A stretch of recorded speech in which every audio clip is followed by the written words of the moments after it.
Нет ничего проще, чем радостно отдать фишки в банк с натсом, чтобы потом забрать их назад вместе с фишками соперника. Однако далеко не всегда решения даются настолько легко. Кол на поздних улицах – удовольствие не из дешевых, поэтому перед ним нужно все хорошенько обдумать и взвесить. С вами Академия покера. В новом видео мы рассмотрим раздачи, в которых один участник ставит другого перед непростым выбором – заколировать или выбросить карты. Решения принимают игроки разного уровня, профессионалы и любители. Мы же предлагаем вам проверить собственную интуицию и знания вместе с игроками. Подпишитесь на канал, чтобы первыми смотреть наши новые видео. Серия Тритон. Только не турнир, а дорогой кэш со ставками 2-4 тысячи долларов. За столом лица, знакомые по другим покерным шоу, в том числе в казино Хастлер. На одной из ранних позиций Эсти Ванг, любитель, который прыгает между МТТ и кэшем. Оценить его результаты сложно. В дорогом кэше он точно в минусе, в то время как в турнирах за 2 года выиграл более 2 миллионов долларов. Впрочем, мы не знаем, сколько он потратил на бай-ины. Эсти открывается с неизвестной рукой. На кат-оффе колом заходит Уэйн Хеунг, молодой регуляр из Китая. На малом блайнде Элтон Цанг зачем-то коллирует с королем и четверкой не в масть. Наконец, на большом блайнде к веселью присоединяется с совсем уж открытым мусором мистер Хэндс. Это криптомиллионер, который запомнился зрителям как совсем слабый любитель, склонный к телефонии и с трудом разбирающийся в стратегии. Есть подозрение, что за пару лет он стал играть куда лучше, но это не делает его профессионалом. Впрочем, Хэндзу везет. Уже на флопе он получает трипс. Отличная комбинация в мультипоте. Правда, нет гарантии, что у соперников нет трипса с кикером получше. Ванг делает конт-бет в 35% от банка. У него все возможные карманки старше и оверкарты с потенциалом на пару, так что ставить он может со всем диапазоном. Хеунг и Цанг без сомнений выбрасывают, а вот Хэндс решает не слоуплеить и объявляет рейс. Однако Ванг не фолдит. Вероятно, у него оверпара или мощные оверкарты вроде бигсликов. На терне появляется король и открывается флеш-дро. Хэндс крупно ставит, но и теперь Ванг не выбрасывает. Уже подозрительно. Не короли ли у него? Правда, у него могут быть и сильные трипсы, и фулл-хаусы король 2 и по карманным четверкам. Да, даже 4-2 исключать нельзя в лузовых кэш-играх на Тритоне. Ривер закрывает возможные флеши. Но на спаренной доске флеш — это ни разу не нац. Не самый приятный ранаут для Хэндза. Но он видит свой трипс и снова ставит крупно, хотя сильный покерист использовал бы блок-бет. Но здесь, наконец, Ванг просыпается и заряжает all-in. Вот это неожиданно. Итак, что же делать Хэндзу? Кол или пас? Проверь свой уровень игры в покер. Получай новый контент раньше всех. Уникальные бонусы для покеристов. Все это в нашем телеграм-боте. Также ты сможешь записаться на пробное занятие в Академию покера и достичь результатов, как наши ученики. Ссылка на бота уже в комментариях под видео. Что он бьет в случае кола? Было бы неплохо, если бы этот вопрос он задал себе. Ответ был бы грустным. По сути, в таких рейзах обычно практически нет блефов. Притом трипс проигрывает даже флешам, которых не так уж и много у соперника. С ними он, вероятно, коллировал бы, а не повышал. Зато у Ванга куча фулл-хаусов. Очевидно, кол без четкого нотса, что соперник маньяк, это огромная ошибка. Никогда не поступайте как Хэндс, который коллирует и побеждает.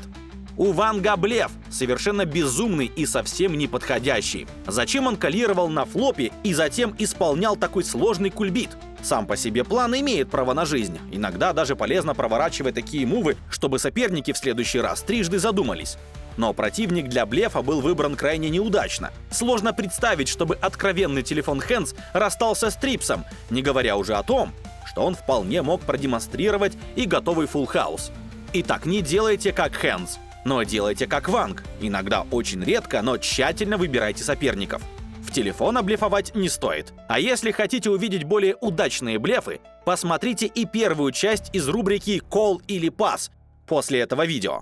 Снова Тритон. Но на этот раз турнир с бай-ином 150 тысяч долларов. Из 108 участников выжили всего 8. Среди них Виктор Малиновский на малом блайнде с одномастными королем и десяткой. У него самый маленький за столом стэк. Всего 14 больших блайндов. А ведь пейдж-джампы на столь поздних стадиях дорогущих турниров внушительные.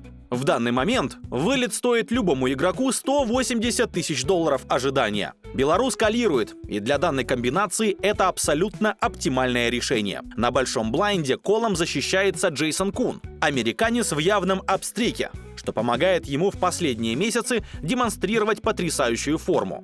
Пожалуй, покер в его исполнении сейчас вершина его карьеры. По крайней мере пока, так как Джейсон не перестает развиваться. Настоящий профи. Монотонная доска. У Виктора нет карты в масть. Чек. Кун ставит 1 ББ. Казалось бы, фолд, ведь какой смысл тянуть промахнувшуюся руку?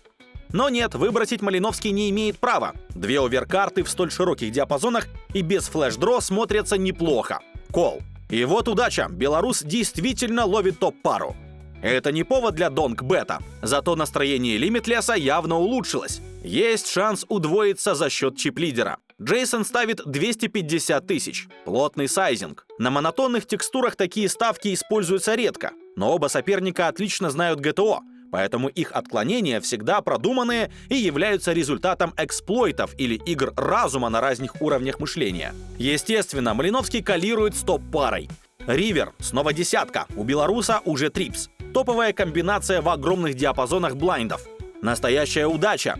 Однако в донк-бете по-прежнему нет смысла. Он выбьет слишком много рук, которые готовы поставить сами. И Кун заряжает all-in.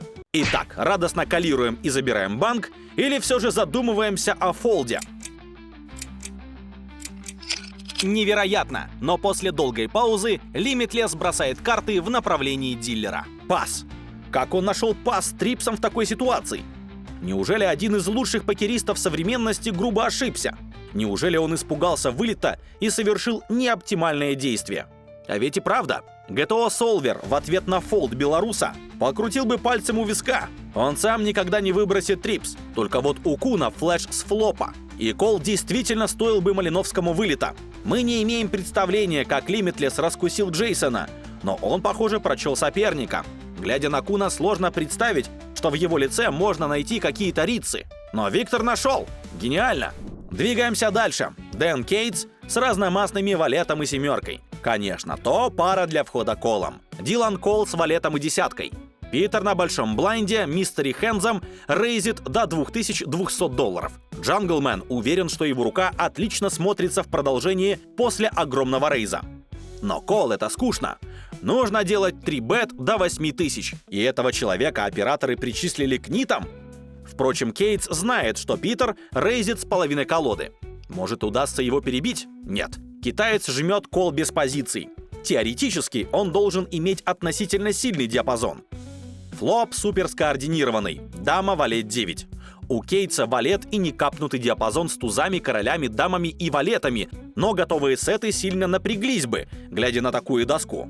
Оба решают прочекать. Джанглмен понимает, что Питер может агрессивно рейзить на таком борде, так что лучше придержать банк. Тёрн-банк тройка. Питер лидит небольшой ставкой, чуть больше трети пота. Кейтс со второй парой не может выбросить. Кол. Ривер восьмерка. Отвратительная карта для префлоп-агрессора, которая закрывает тонну сетов. Еще и Питер двигает в центр стола огромную стопку фишек величиной почти в пот. Ну что, Дэн, делать будем? А теперь самое время поставить видео на паузу и написать подсказку Джанглмену. И сейчас мы узнаем, выбросил ли свою руку Джанглмен или сделал очень тонкий кол. Кейтс выбрасывает. Спрашивается, ну и зачем было лезть в такой спот? Ну и раз уж мы против Питера, можно ли было блеф кетчить? Блефов-то у китайца много. И да, именно блеф тот и показывает. Туз 6. Дикая связка для кола на префлопе, зато эффективный блеф на ривере. Так можно ли было калировать ривер? Даже против Питера не стоит это делать. В борьбе с лагами нужны руки получше или хотя бы крепкий блокер на нац. Ну а Дилан, у которого на префлопе была десятка, наверняка внутренне проклинает свое невезение, которое вылилось в глубочайший даунстрик за последний месяц. Напоследок понаблюдаем за настоящими мастерами. Сразу оговоримся, раздача с подвохом. Перенесемся в 3 Max самого дорогого турнира текущей мировой серии с бай-ином 250 тысяч долларов. Перед нами топовые профессионалы Алекс Фоксен и Томас Буавен. У Алекса преимущество в стеке и карманные девятки. Естественно, это отличная рука для опенрейза. Буавен защищается колом на большом блайнде. Его руку мы не знаем, но понимаем, что диапазон очень широкий. Эффективные стеки около 23 больших блайндов. Выходит борт с тузом и 2 картами одной масти. У Фоксена огромное преимущество диапазона и по натсам, так как у Буавена вообще нет сетов и очень мало сильных топ-пар. Зато есть немало дрог флешу и стриту колесу. Вообще по ГТО Алексу стоит ставить всем спектром и крупно, но он не ищет легких путей и делает мин-бет. Fold Equity небольшое, поэтому рейндж продолжения бельгийца достаточно широкий, но откровенный мусор явно должен отправиться в фолд. Но тот калирует, значит у него что-то есть. Терном выходит валет в масть, закрывая обоим оппонентам многочисленные флеши. У Алекса нет 9 червей, так что ценность его руки снижается, а заодно повышается вероятность, что у Томаса есть флеш. Впрочем, у него могут быть и топ-пары, вторые пары и множество карманок, но это не повод для донг-бета. В ответ на чек бельгийца Алекс также пропускает ход. Ривер, еще одна карта в масть, обесценивает любые пары, сеты, доперы. На таких досках все решает флеши. И чем старше карта в масть, тем вероятнее победа.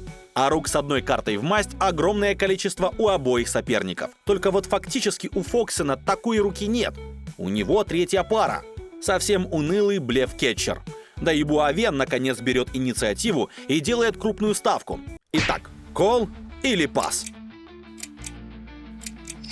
Естественно, раздача не просто так попала в видео. Фолд был бы слишком скучным решением, верно? Так неужели Алекс решится на безумный кол на такой доске, когда даже 3 червей, с которой Буавен мог ставить в блеф, побеждает его 9? И нет! Среди вариантов нет правильного, так как Фоксен не калирует, а идет all-in. Кажется, совершенное безумие, но на практике очень сильное решение. Флеши могут быть у обоих, только вот комбинаций с тузом у Алекса куда больше, и червовых тузов среди них также немало. Так что американец тонко использовал преимущество диапазона. И успешно.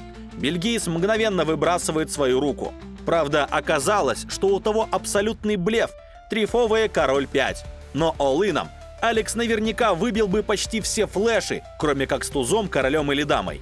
На этом все. Поделитесь в комментариях, сколько правильных ответов вы смогли дать за эти 4 непростые раздачи. Спасибо за просмотр! Поставьте лайк, если такой формат видео вам понравился. У нас на канале уже вышло много других интересных форматов. Например, покерное «Что было дальше?». Подпишитесь на канал и нажмите на колокольчик. Пока!